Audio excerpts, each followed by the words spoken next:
back to GTD. Packed show today. We're going to start a little different with baseball today, then go into racing, and then cap off with some more March Madness craziness. Keegan Miller here with Micah Farmer. We'll get right into it because it is a really fun week for sports fans as a whole, especially fans of baseball, which is what we are, obviously. Yes, So, in case you didn't notice. yeah, but some interesting news to go over before we even get into baseball games and players and stats and whatever. The biggest name in baseball, arguably one of the biggest names in sports in the world right now, Shohei Ohtani finds himself in the midst of a scandal that could link back to him, may not. We'll have to find out once investigations get further along about betting. Was he betting? Was his translator betting? No one knows. What are your thoughts? I don't know, it's all really fishy right now. At first, it came out that his translator Ipe was betting for him, and then you look at videos of them together in the dugout just minutes before that all comes out. When the story is that Ipe stole from him and Ohtani knew it before that, and then they're all still buddy best friends in the dugout. Well, the story's changed a few Yeah, times too. I know, but that was the first story, and then that obviously they're like, well, I don't know that people are believing this, and it's kept going into different things. Now these stories coming out recently about Ipe lying about going to UC Riverside and stuff as well. About it just gets weirder and weirder every day, and I don't know about you, but something smells fishy here. Oh, I'm with you 100%. There's also a storyline where Ohtani gave Ipe the money just to pay off his debts and kind of put it behind him. Uh-huh. There's been some talks of maybe some money being wired back to Ohtani. So if that happens to be true, he's definitely in the middle of some crazy stuff, especially in a sport like MLB where we've seen this happen before with Pete Rose, who's been Yeah, blackballed from the MLB. because the precedent is set now. If this is proven that Ohtani had anything to do with this, you have to do the same thing to Ohtani that you did to Pete No, Rose. you don't. No, what they're going to do, they're going to put Pete Rose in the Hall of Fame next year, and then they're going to suspend Ohtani the least amount possible because he's Ohtani, and then they're just going to let Pete Rose in the Hall of Fame and act like, oh, nothing ever happened. Well, I think they were put in a tough spot because you look at what they did to Pete Rose and that. And as a Reds fan, I would love to see Pete Rose in the Hall of Fame. Every baseball fan. Yeah, and but now all the partners you have with these betting companies now, I think that adds a whole new layer to this because can you really blackball a guy from a sport because of betting when you have all these partnerships over here about use promo code Ohtani to go bet on all these different on Ohtani. Yeah. So I think when you're looking at that, it's MLB has really done this to themselves, I think, with all these different betting partnerships. And then we talked about how MLB doesn't necessarily market its stars as well as some other sports. Well, this is one guy that they've really put a ton behind, and now this comes out. And if you're the MLB, you have to be just kicking yourself because you did this with Tatis, and then that stuff comes out with Tatis and PEDs, and now Ohtani with gambling. So it's just unfortunate for the MLB as a whole, I think. And as far as Ohtani, I don't know if you've seen this stuff about the dates that the bets were placed were some of Ohtani's worst performances of last season as well. So in days where those transfers were made, Ohtani had an ERA over 6. So it's at least interesting. I'm not No, saying it is, and there's a lot of things like that that are interesting that we don't know if they have any correlation or yeah. all the correlation. Correlation's definitely not causation here, but it's hard to look at that and be like, But no, you're a little. another aspect that differs from just a normal person like me or you betting versus Otani is he was also using a bookie, which is Yeah. illegal.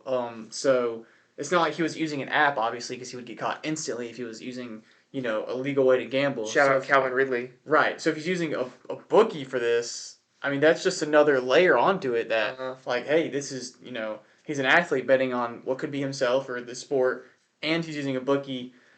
At the time of recording this, Otani has not spoken to the press. That is happening tomorrow morning.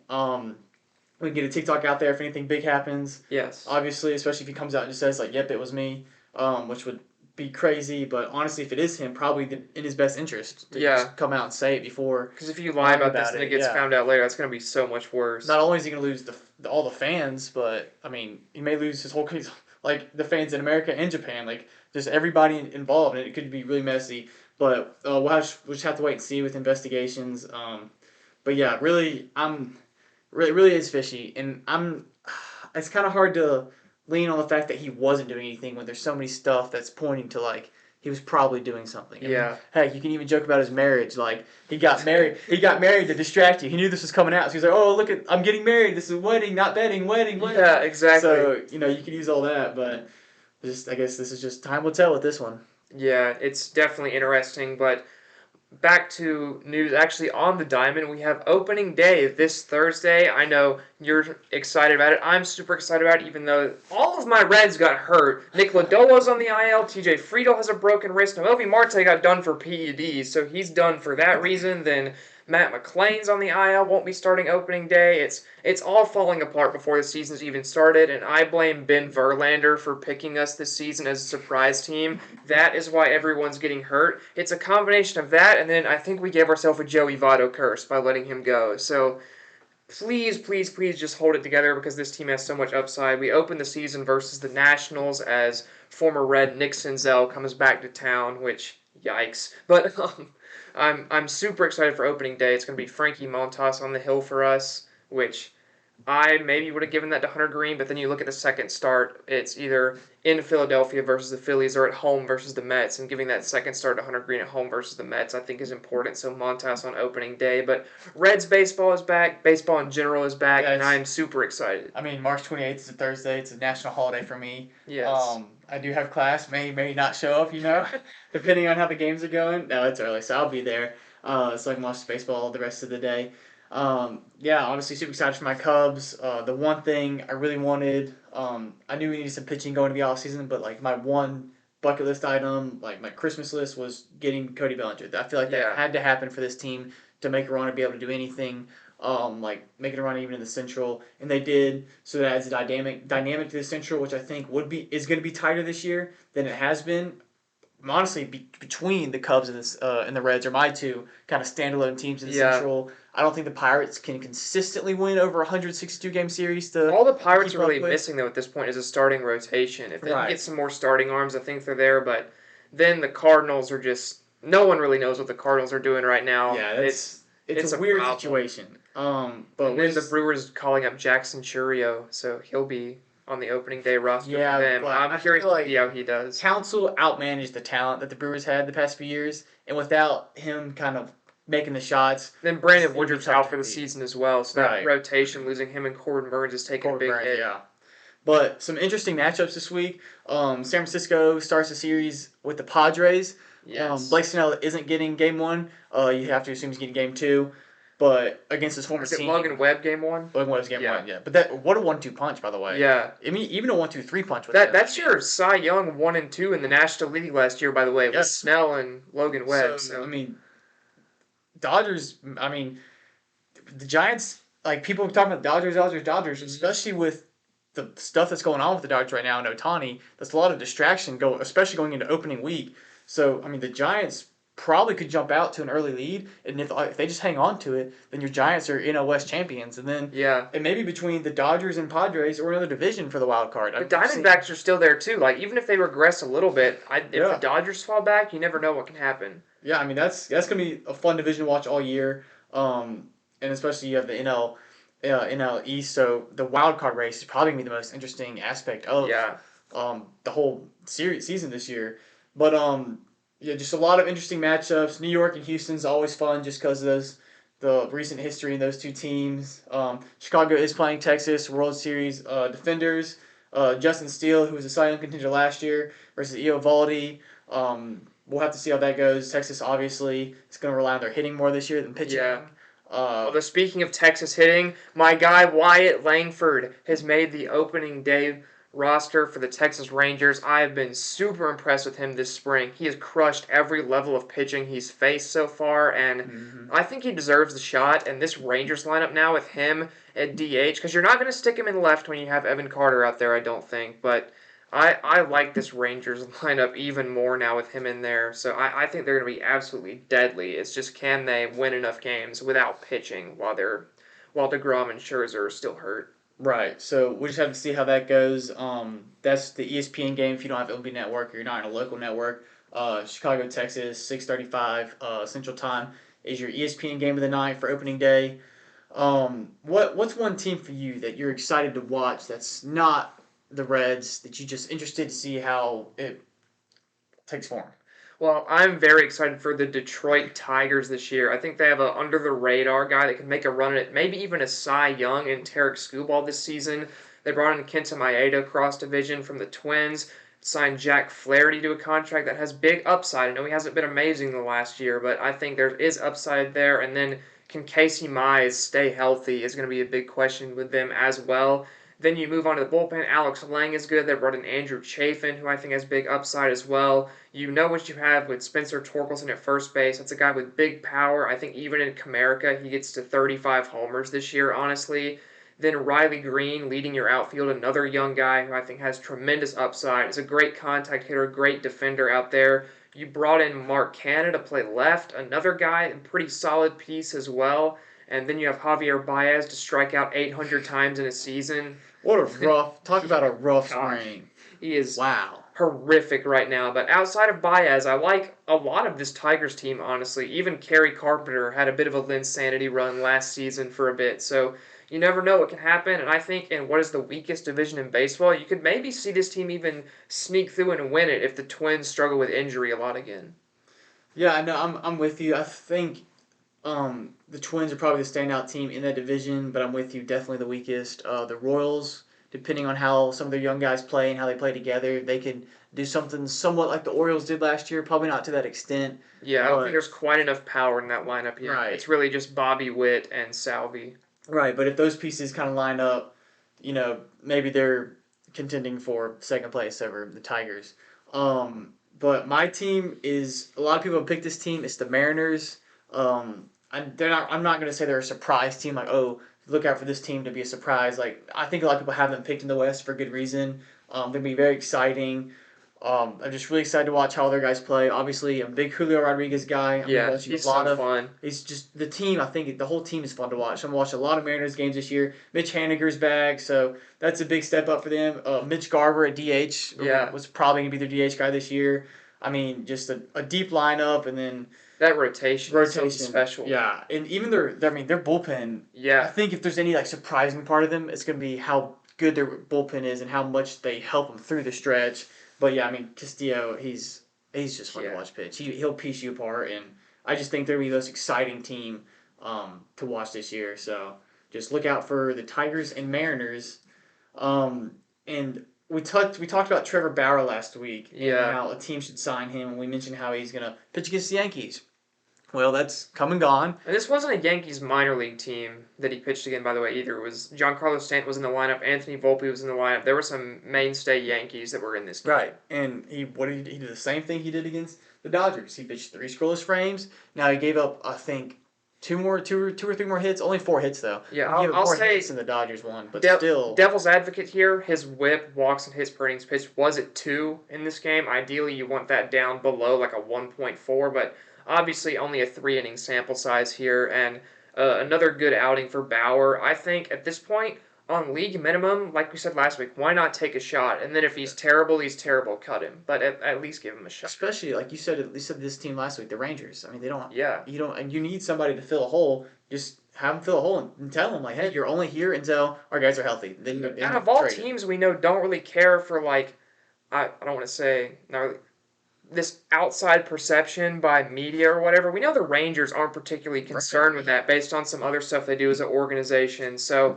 I think that would be one team. I think if any team gives him a shot, it would be the Rangers. But I hope that someone does, because at least then we will have an answer of is he still good enough to be an MLB pitcher. Because now that he's been cleared of the off-field stuff where the accusations have just fallen apart, they were proven to be false, just give him a shot. Yeah, and I mean, the Jordan Montgomery market's really heating up. So maybe if a team loses out on Montgomery, then you see him kind of go, okay, we'll give Trevor Bauer a shot. Yeah. Because I mean, his pitch arsenal still looked incredible. I mean, he threw some pitches that were just mind blowing. I mean, just classic Trevor Bauer stuff, really. Mm-hmm. So the fact that he's not reinstated, or he is reinstated, but the fact that he's not been re-signed is sad. But I mean, nothing we can do about it. We don't know the team. If we did, he would.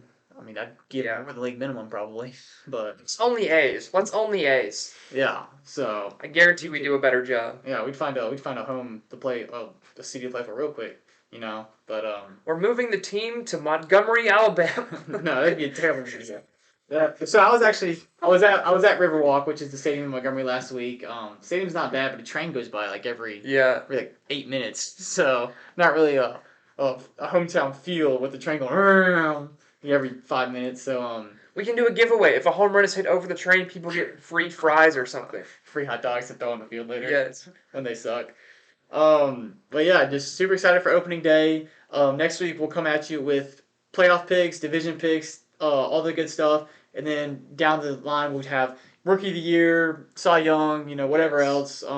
So we I'm can. locking in my rookie of the year right now, though. It's Wyatt Langford all day. Wyatt I Langford. got, I got to do a little more research on that before I agree with you, but we'll lock those in early so y'all can make fun of us throughout the year when they don't happen. And we'll definitely have more Ohtani news coming next week. But let's jump back over to NASCAR. COTA was today. We just finished watching it. Um, at a rate, I feel like fans have kind of gotten not entitled, but a little spoiled this year Yeah. because we've had a stretch of really good racing. I mean, even when we thought Bristol was going to be rough after Phoenix, it turned out to be a great race. So coming into COTA or leaving COTA, I should say, I know the initial reaction from fans wasn't positive. I think it was more negative than it was positive. I think your like hardcore fans kind of said it was average, and then your more casual fans kind of said it was below average, and then some of your F1 fans that watch a lot of NASCAR are kind of on the plus average side. Yeah. This race for me, it's one that kind of seeing this negative reaction as someone who watches both NASCAR and F1 and loves both and hates that these fan bases clash so much, this is a race thing that's going to hurt the perception of NASCAR fans because they're like, oh, it was so bad. There wasn't passing every lap. But you look at the strategy in this race with the differing pit strategies between Christopher Bell, William Byron, that gap closing right at the end of the race. I think we both said if there was another lap, we think Christopher Bell wins that Yeah, race. 100%. But looking at a race like this, it is so big on strategy. I know it's not popular, but I think road course racing in NASCAR is so much better when you get rid of the stages. I know maybe there's some doubts with next gen car. There's some doubts with we don't want everyone going to sleep during the race. Let the pit strategy happen. Not every race is going to be these side by side all the time oval races. This is what road course racing is. You're naturally going to have more field spread because it's a longer track. Let these cars be brought closer and further away with the strategy. You saw it with Byron and Bell. These different strategies, Byron would shoot off early, Bell would come back, catch him up. Then when Byron made his pit stop, he would fall way back, start to gain again. And sure, they were brought back together because of stage breaks, but I think that if you take those stages away, you give even more potential for this constant ebb and flow of racing throughout. And at least to me, I think that would be something that would be great for NASCAR as a change of pace, which is what these road courses are. They're here for change of pace, and especially if you're going to bring in road course specialists like an SVG, like your AJ Allmendingers, I think bringing in a full non-stage race event is really going to let those guys shine even more by showing their consistency over the course of a full race without these, frankly, Mickey Mouse cautions thrown in for no reason. I think the biggest counter argument to the stage race and regrouping the field is horsepower. I think horsepower would solve that issue hands down, and NASCAR has obviously not been willing to do that recently. So for NASCAR's fan base, which is what they care about the most, Yeah. I think that bringing them together is ultimately better for the sport, just because you have more fans that want that style of racing. So I think just for NASCAR to keep everybody happy, that I think the stage breaks are needed without the horsepower and will stay until we see, I honestly, get more that, horsepower but in the engine. I get that, but at what point do we draw the line there? Because are we sacrificing an actual authentic race for keeping fans happy? I know we're bringing in new fans all the time with the Netflix doc and stuff, but if you're having these great races like in Atlanta, a Vegas, races like that, like Bristol every week where there's so much jeopardy, everyone's so close together, are we losing kind of the feel of an authentic, stretched out race like we used to have? And Oh, it's 100% formulated. I mean, then again, that's what they're shooting for. I mean, they're shooting for the formulaic, and honestly, I would think NASCAR was hoping that a caution flag was going to come out with 8 to go I or tried to something like jinx it with that. the Larry Mack trends again. Come on, Yeah. last caution, two Yeah, laps 2 laps to to go. go. Here we are. Yeah. There's going to be a caution, but I think NASCAR was kind of waiting to throw a caution flag just so they could regroup the field because that was a little bit before Christopher Bell had like shown that he was Yeah. coming. But I think after that they're like, okay, cool, we'll let this play out, and the winner wins. But I Just mean, like you said, add the horsepower back because if you have that that, fixes everything. the tire fall off. There's no tire fall off. You know how you increase tire fall off? You make them You you make 'em add the drive the horsepower. car. You Yeah. make them have to really be careful on the rear end with traction pickup out of these huge braking zones we have at turn 1, down at the hairpin in 9, and back over on the other side of the track at 12 after that long, or not 12. I don't know the corner numbers, but the big hairpin and then that big The carousel. no, I don't know left and right. The left-hander at the end of the long straightaway after the hairpin there. You have these big braking zones and traction zones out of them. Let the driver show that they're good at handling the fall off, handling this horsepower, and I think when you do that, get rid of the stages because at road courses I hate the feel of a manufactured race so much, and it's part of the reason that some of these races like this are it's almost ruined for me. I love the aspect of these cars authentically catching another like you had with Bell at the end, and just to jumble them all back up together, I hate it, I hate it, I hate it. Please add the horsepower for the road courses, get rid of the stages. No, not add the horsepower for everything. Like Yeah, for everything. Not that's just what I road mean. courses. Yeah, I meant get rid of the stages for road courses, but Yeah. add the horsepower to everything. I'm okay with keeping stages on or a mile and a half or something, but for road courses, the way that they work, get rid of stages. It's Or terrible. keep the stages, but you keep rid of No! no. Get rid of the Get rid of the stages. stage breaks. Like give them stage points, like at a certain lap, like Okay, top 10 finishers get this. I'm fine with that if you want to do that, but get Yeah. rid of stage cautions. They're Yeah. ridiculous at road courses. It makes no Yeah. sense. The only 2 cautions today were from Yeah, there were exactly. 2 cautions for cause. They're just from stage cautions. So yeah, I'm with you. But ultimately I think the horsepower is the issue, and I mean NASCAR's.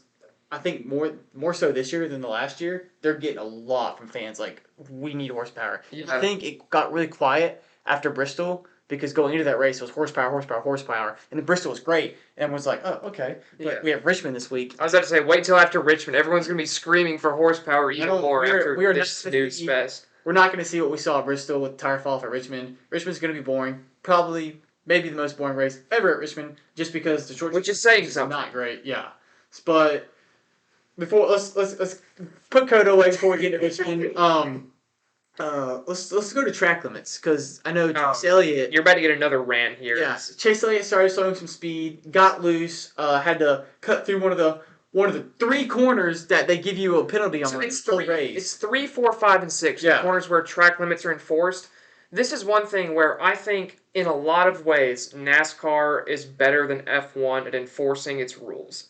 But in this area, I think F1 has them beat by light years. If you're doing track limits, the whole track has a limit or none of it has a limit. Yeah. There's not a scenario where only 4 corners have a track limit. If you're going to say use all the paved area, I get you don't want people cutting corners, but let's have the officials use their eyes and see if you're actually gaining an advantage for cutting these corners. Chase Elliott getting loose and slipping over the curb is not benefiting him. There's no reason to send him down pit road for that. Then fine, say you still want to run it that way and say it's just these 4 corners that are a penalty. Well, how about you do what F1 does and give them a warning? So you get 3 warnings, and then if you exceed more than 3 times in a 68-lap race, then we send you down pit road for a penalty. But doing an instant penalty for 4 random corners on the track you've decided are important for track limits is absolutely ridiculous. There's no reason to do that. You're ruining people's races for no reason.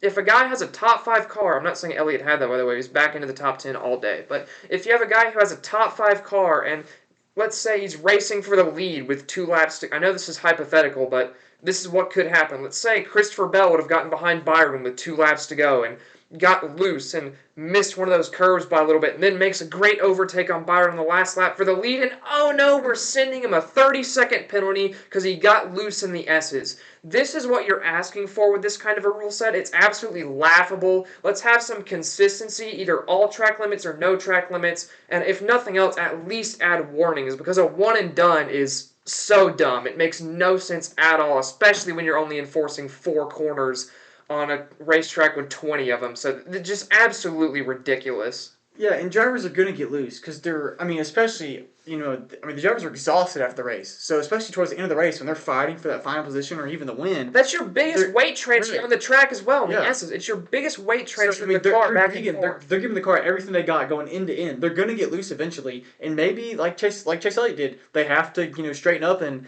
do that. But like you said, he didn't pass the car. He didn't gain any speed. Nothing. He didn't gain time. He lost time to the car behind Because it him. was squirrely. I mean, but No, down pit road. Your race is ruined. Don't get loose ever again. yep. But It's I mean, ridiculous. you have either have track limits everywhere, which they don't need to do, or just get rid of the track limits. Or I mean, just have like the FIA does and have it reviewed and have it sent off and say like, okay, he got loose. Well, this is okay. But I do think the precedent was already set. The rule is the rule. I don't think it's a stupid rule. It is, but I think when Chase Elliott did it, NASCAR was like, oh snap, do we make a mistake? Fans are gonna be mad at this one just because the Chase Elliott effect is a real thing. So I'm not a Chase Elliott fan by any means. I know I picked him to win this race. That's not why I'm freaking out about this. I'm freaking out because it's a lack of consistency that makes absolutely no sense whatsoever. yeah, and then so we'll put the track limits away for now up until they bite us again in another like the Sonoma Watt Cleanser, the Roval. This is why you should have grass everywhere, by the way. Just have grass. If you go off the track, you run through the grass, your race is ruined. Just put grass everywhere. Mm-hmm. But what's troubling is the blue ovals. Yeah. The whole company, it seems like. Ford is slow this year. Very slow. They showed some things at Phoenix and Bristol, your more shorter tracks, so maybe they show some stuff at Richmond this week. But everywhere else, they've just been out of it. I mean, they're definitely a step behind. Clint Boyer even talked about it on the broadcast today. They mentioned that they're slow, but even today they went extra into it, saying like, I don't think it's the body. There's just something going on with Ford's development team, and they just don't seem to have the speed, especially that Toyota. First 6 races with this brand new car Toyota has, they're as fast as Chevrolet. And of course, Chevrolet's picked up right back where they left off last year. Chevrolet's fine, but they didn't make any changes. Ford didn't make a change like Toyota, but they are nowhere near Toyota or Chevy. And there's three Fords in the top 16 in points. Your Ryan Blaney is the top Ford, and he's 8th. And then both your RFK drivers are in it. And Brad Keselowski's barely hanging on. I think 2 points separates him. 16th, yeah, 2 points. In front of Chase Briscoe and another Ford, to be fair. But I think looking at this, one thing I noticed that they actually brought up on the broadcast was interesting was how high the front of the Fords were at this track compared to your Chevys and your Toyotas.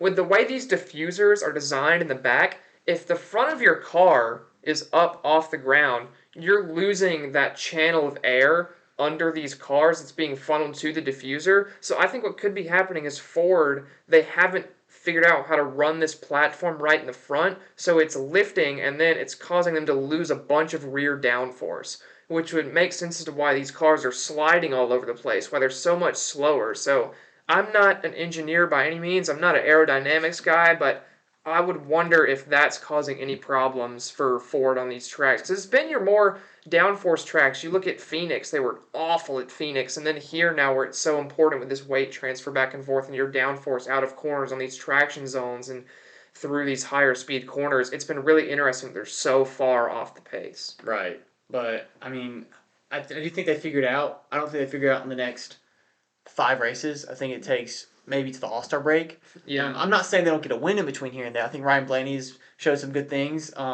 So if a Ford does get a win, it's at this point it's either going to be Ryan Blaney or an RFK car.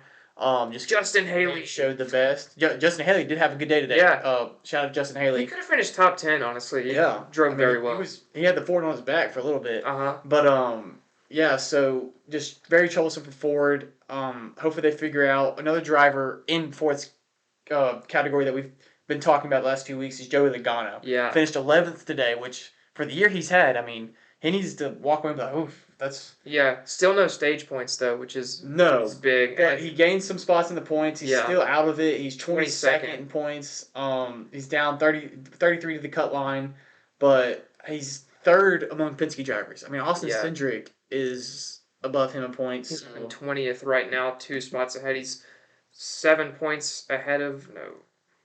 18 points. I can't do math. He's 18 points ahead of Joey Logano right now, and Austin Cindric was a guy at the start of the year who I put a lot of pressure on, so he's going to Yeah. have to start beating these guys if he wants to secure a seat for the long run. And he's been on Logano this season. He's been Hmm. faster than Logano just on outright pace. He's no Ryan Blaney, but I honestly think it would be hard to ask a lot of drivers in the Cup Series to be a Ryan Blaney right now. I think that he's even making Penske look a lot better than they have been this season. I think he's really on form right now. So credit to him, and then credit to Austin Cindric as well for being on top of Logano. But if I'm a Joey Logano fan right now, I'm not in panic mode, but I'm starting to get real nervous. Yeah, I mean today was definitely a step in the right direction.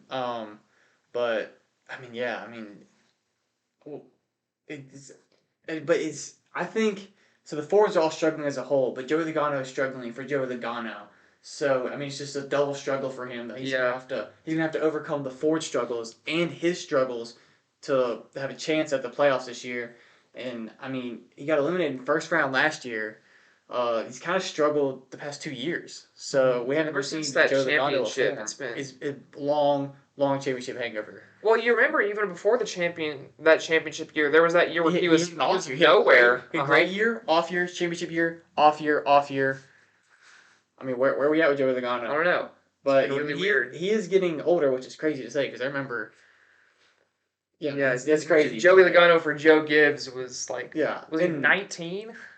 yeah, but I'm not saying he's like needs to think about retiring or anything like that. No. He's still going to be a great driver and a surefire Hall of Famer. But I mean, it's just tough to watch a driver of his caliber kind of struggle the way he's struggling, and this may be what Chase Elliott's hangover or not hangover, but drought kind of turns into.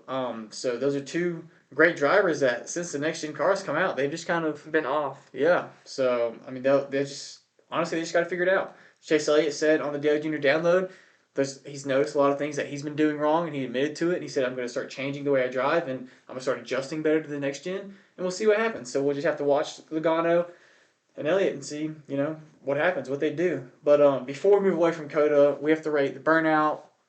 Solid 9. The rear tires fell apart. Yeah, the rear tires fell apart. And it was a great burnout, and I figured I got this here.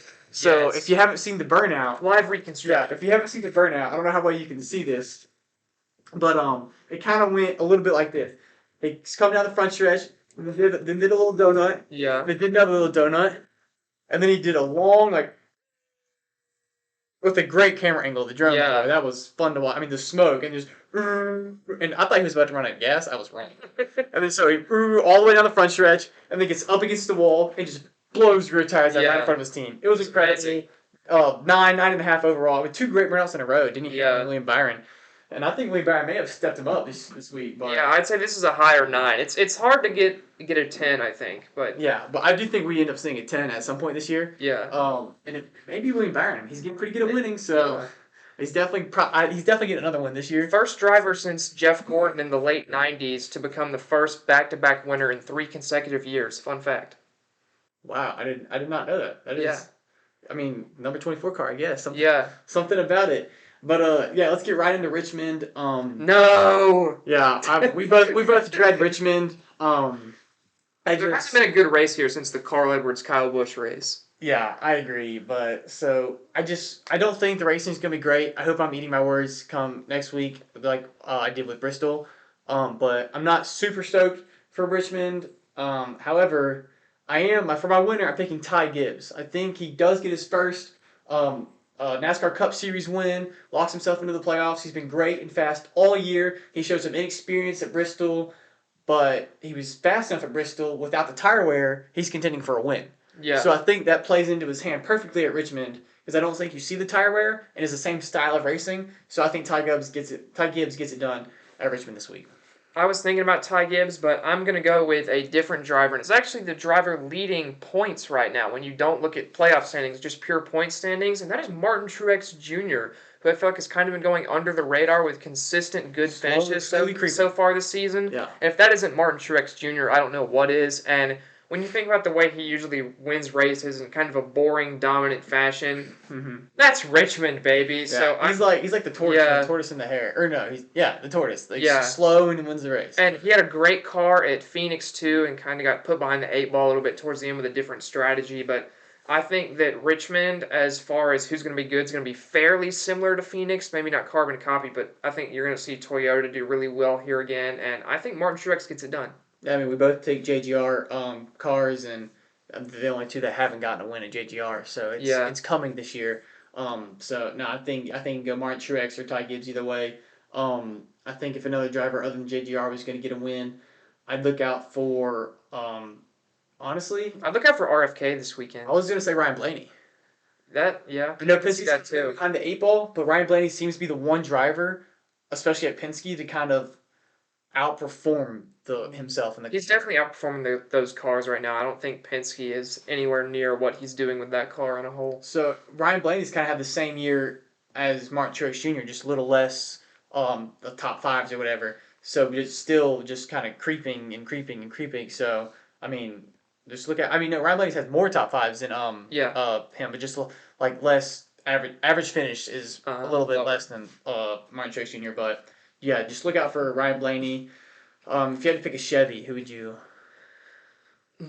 If I had to pick a Chevy, man, I It's hard to go against anybody but William Byron. I know that's what I'm saying. I don't want to go Byron again because I feel like that would be boring. But it's hard to pick against him. I would. I mean, Kyle Busch, but he's had so much trouble this year. Yeah, when you look at RCR on the kind of normal tracks, it's been a disaster so far Yeah. this season. So I would maybe lean Kyle Larson just because I know it's not that similar, but just the tracks look similar. So I'm going what he did at North Wilkesboro. I think maybe he would be good here, but I don't know how similar those tracks are anyway. I think maybe it's so hard to go into William Byron right now. He's so on form. So I would say Byron or Larson if a Chevy does manage to get it done. Yeah, I mean, it's hard to go against Byron, but Chastain showed some speed today, Yeah, I did. and I think Chastain has a good short track race at Richmond.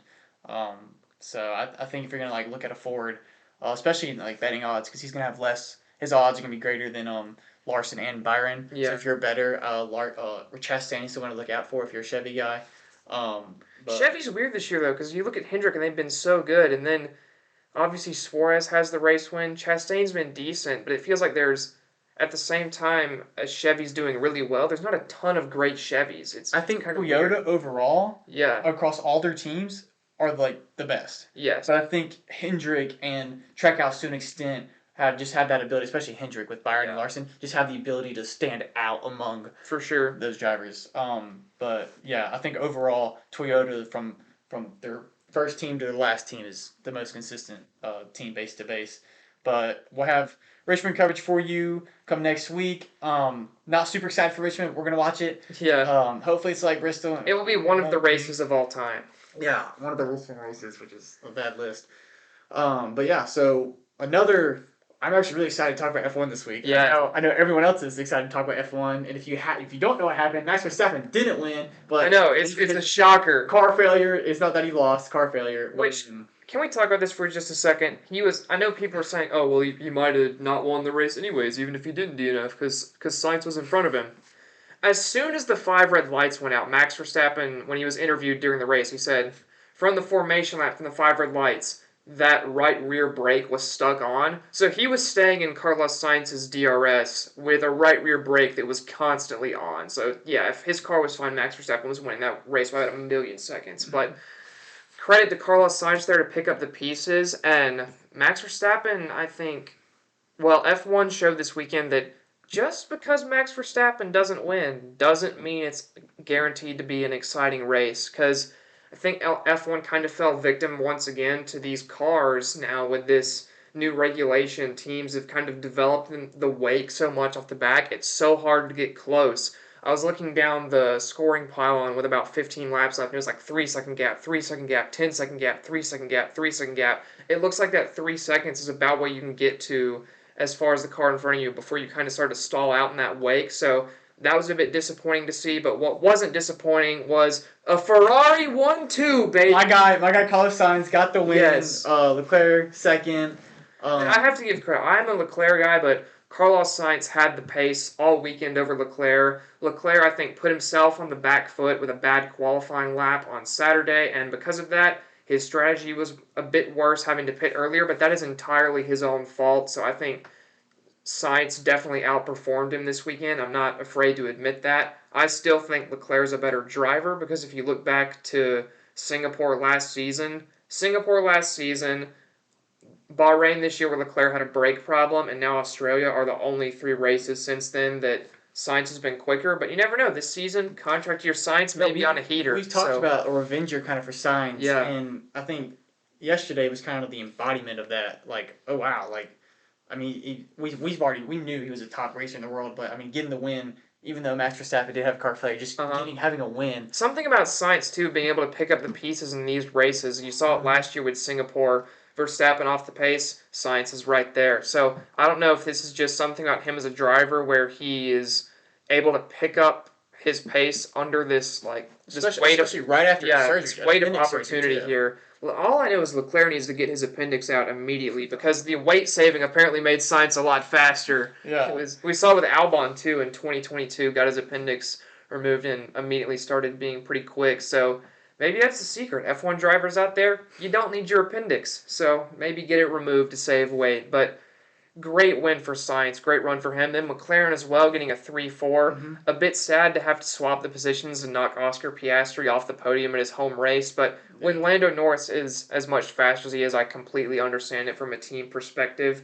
Then one team that was not having a good race out there was Mercedes. Lewis Hamilton with the engine failure, and then George Russell closing on Alonso. Do you think that should have been a red flag? Yes. I agree. You can't have a car sideways in the middle of the track. We saw Antoine Hubert die at Spa because of a wreck not unlike this where a car spins back across the middle, gets T-boned. I don't know how you're not learning from this. I don't know if you saw the video of George Russell on the radio.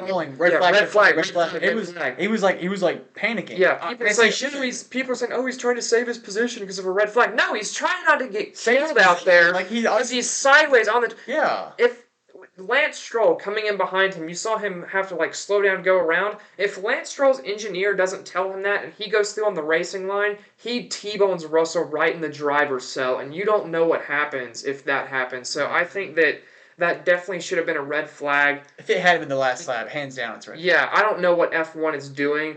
Not even a full safety. They put a virtual safety car out. You don't have to send. I know it's the last lap. You don't have to send the safety car out to still put that safety car delta out there, which is different than the VSC. So I think that it should have been a red flag. Just let the drivers come back at a very slow pace. It's completely inexcusable to put a driver in harm's way like that, I think. And as far as Russell himself, I know there's some stuff about did Alonso brake check him? Did he just lose the car?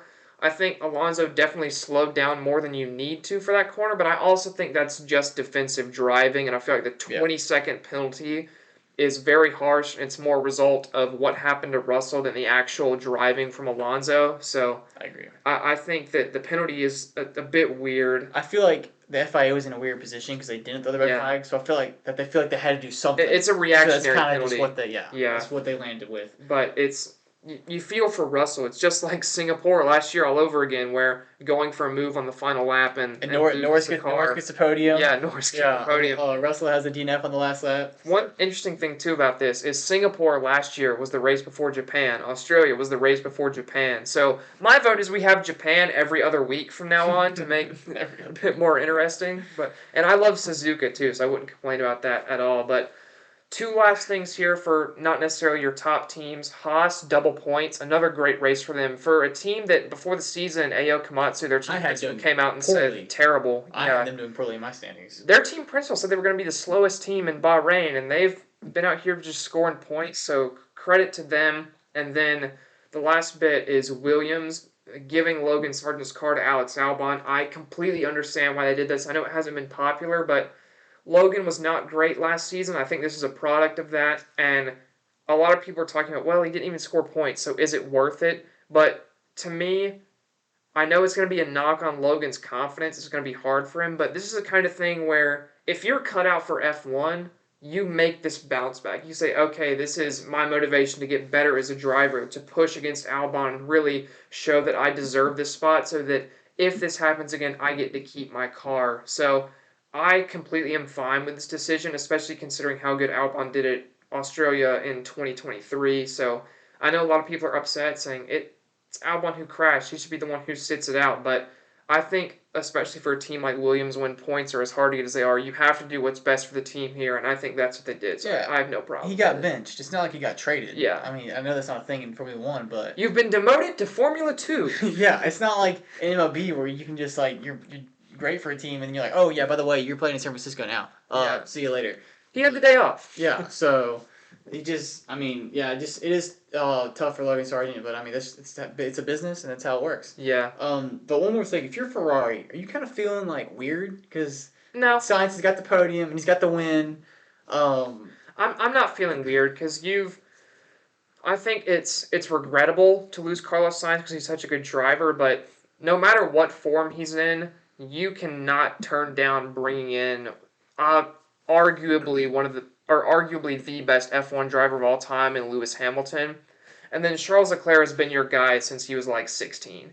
You've brought him up through this program. You've given him the largest contract ever in the history of Ferrari. So I think that Sainz is the odd man out, and it's honestly, I don't know that it's fair to him because I think he's proven he's good enough to be in a Ferrari team, but you don't turn down Lewis Hamilton if Lewis Hamilton comes calling. So I hope that Sainz ends up. What I really hope happens is that, especially with performances like he put in finishing fifth with Sergio Perez, I think that Sainz, in my opinion, deserves to replace Perez in that seat. So imagine a Max Verstappen and Carlos Sainz pairing at Red Bull next year. That would be absolutely amazing to see.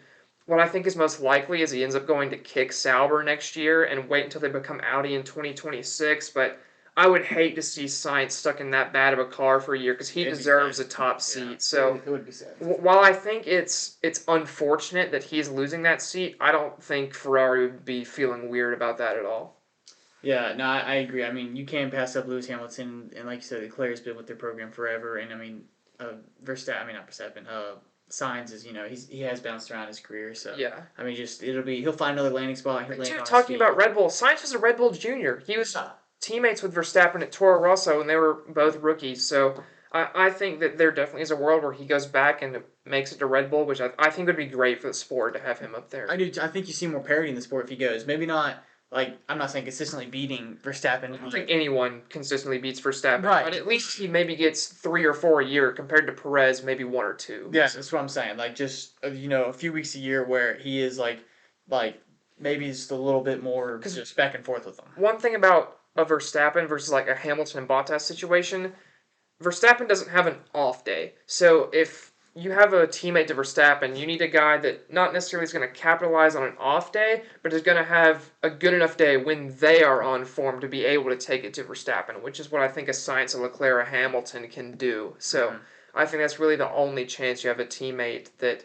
can even semi-consistently beat Verstappen. Yeah, but it's very interesting to see where Sainz will land, but. No race next week. We'll get ready for Tokyo. So 2 weeks. Suzuka, one of the Yep. best. If you guys have never watched a race at Suzuka, please do. Even just qualifying at Suzuka, it's one of the best tracks to watch ever. The cars are so fun to watch going around there. Yep. But one last thing before we let y'all go. We'll do a little doctor checkup, a little physical, if you will, on our March Madness bracket. Mine's dead. Mine is not terrible, actually. Mine has been shot and killed. Yeah. Another game just ended, and my rank went down severely. What game was that? That was Clemson Baylor. Yeah, and I had New Shout out Mexico to State Clemson, winning by the that way. game. As a guy who's from half an hour from Clemson and have a lot of friends who are Clemson fans, shout out to the Clemson Tigers for making the Sweet 16. This is a coach in Brad Brownell who's been much maligned by a lot of these Clemson fans. I think wrongly so, and I think he's been able to prove that this year. And this is a Clemson team that I think Chase Hunter is hot for them right now. And if Chase Hunter's hot, this Clemson team I think can go a long way, especially with PJ Hall and Ian Shefflin playing at the level that they can. So credit to Clemson. As far as my actual bracket, I had Auburn winning it all, and then they lost to Yale. I had Florida in the Elite Eight, and then they got beaten by Colorado. And I had Texas Tech making the Sweet 16, and they lost to NC State immediately. So my bracket has been killed severely. One thing I will say though, SEC teams in this March Madness have not been doing well at all. Almost all of them losing, except for Alabama and Tennessee, of course. But I think the reason for this, if you watched SEC basketball this year, you would know that the refs in the Whistle, SEC whistle, whistle every whistle, time the whistle, wind whistle, blows. whistle, whistle, whistle. And I think once you get to March Madness, where the refs are actually letting teams play a little bit and not whistling every 3 seconds, these SEC teams suddenly get in trouble because they aren't as good at playing without that constant whistle. And I think it's a hard style change to have to adapt to. I think it benefits a team like Alabama when less whistles are being called, and a team like Tennessee when less whistles are being called. And I think that's why you see them still winning. I think Florida probably could have capitalized on that if they didn't run into a Colorado team that shot 60%, and also Florida forgot how to play defense. But for SEC teams in general, I think this is a very hard adjustment to make from a league where fouls are called every tenth of a second to a tournament where a lot of teams, they've been letting them play. So I think that if the SEC wants to see their teams go further each year, they really need to do something about the league officiating. Yeah, no, I'm with you. I think you need to see more of them just letting them play. But we'll jump over to my bracket. I think 13 or 14 of my Sweet 16 teams are still alive. All of my Elite 8 and Final Four teams are still alive. So that's Three of my Final Four teams are still alive at least. I still have Creighton, Houston, and North Carolina alive and kicking. one of my Elite 8 teams is gone. I had Utah State going to Elite 8. They're out. Purdue put the ropes on them. Yeah, 106 to 67. So I have that was three Elite rough. Eight teams out, being Auburn, Florida, and Baylor. Yeah, but that's my one Elite Eight team, so I'm not doing terrible. Like we mentioned, FAU Northwestern, that game could have gone either way. Didn't go my way. Nebraska Texas A&M was another one of those games. But let's touch on some upsets. You had James Madison over Wisconsin. Yeah, That was a big upset. We talk about what 12-5 is going to happen this year. this year though, I said no 12-5s were I, going I to did happen too. because I didn't think the 12 seeds were good enough. And credit to the 12 seeds, Grand Canyon, James Madison. It was the year of the purple 12 seed this year. Both of those Mm-hmm. teams winning. But I Pac-12's having a good run Yeah, too. Pac-12 having a great run this season, but I think the upset that stands out immediately is the Oakland Golden Grizzlies knocking off Kentucky, led by the future TurboTax agent Jack Golke, who drained 10 threes in that game. That was a Yeah. really fun game to watch. And then the other two big Yeah, upsets, Auburn. Yale Auburn and then Duquesne over BYU as well Yeah. was a huge one. Yeah. And then Yale, they shot the lights out too. yeah, they did. Especially from the three. I mean, they Uh-huh. were on it.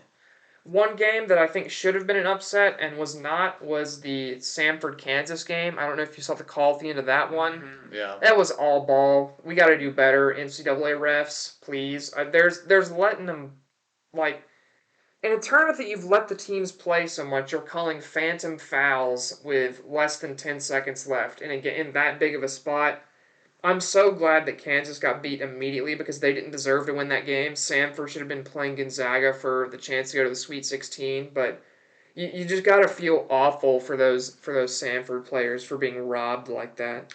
What upsets did you get right? Is there an upset that you picked Let's that see. ended up working? Mine, I had two. I had NC State over Texas Tech, I did not which have ended up that. working out for me, and then I also had where was it? Where'd it go? I had Oregon over South Carolina. Those are my two big upsets in Yeah, 64. I also had Oregon over South Carolina here. I had. You know what? I'm saying it. I got the upset of Samford versus Kansas right. I picked Samford to beat Kansas, and they should have. It's not what my bracket They says. My should bracket have has a won that green check. game. My bracket has a green check next to Kansas over Sanford. Samford was robbed. I'm counting that as a. Samford was absolutely robbed. They should have won that game. Yeah, well, they can cry about it next March. Um, but yeah, it was really wild round of 64. I think we're gonna see more normalcy going into the Sweet 16 and Elite 8. Like we said last week, the cream will rise. But anyways, this you guys don't watch. I know me at least talk about basketball. This is not my No, forte, not and mine either. it is fairly apparent if you look at this that basketball is not my forte. Also, I tried to warn y'all too about Auburn. I didn't think it was gonna happen to Yale, but I did try to warn y'all about Auburn. How about they weren't consistent enough to make a run in March. And I also tried to warn you about Florida. I had Colorado over Florida. Oh no, I didn't. I had Florida. My bad. But I still think that if you look at what Colorado did versus Marquette today, I think that Florida team could have easily beaten Colorado if they played literally any defense at all. And then if Florida beats Colorado, I think they do better in Colorado versus Marquette. So We'll never we'll know. never know, but I do think that they were still a very good team. I still like where that But in program the span of 3.5 minutes, Yeah. Florida loses on almost a buzzer beater. They did lose. To Colorado, Yeah. and then Auburn loses to It Yale was a bad 5 in minutes. a heartbreaking loss. And a bad 5 minutes. Yeah, that was a terrible 5 minutes for Micah. A bad 2 minutes for me. Auburn. I don't think you can say No, that. I'm just kidding. We might have to cut that. I'm not thinking of it. What are we talking about? Yeah, we'll have more March Madness coverage for y'all. Next week it'll be better basketball too. Sweet 16, Elite 8 coming our way. Richmond baseball. So just super excited. A big show next week. Yeah, I got a present for him. He doesn't know what it is. Oh, But really? I'm excited for him to open that up. But we'll catch y'all next week with more baseball, more action, more everything. See y'all later.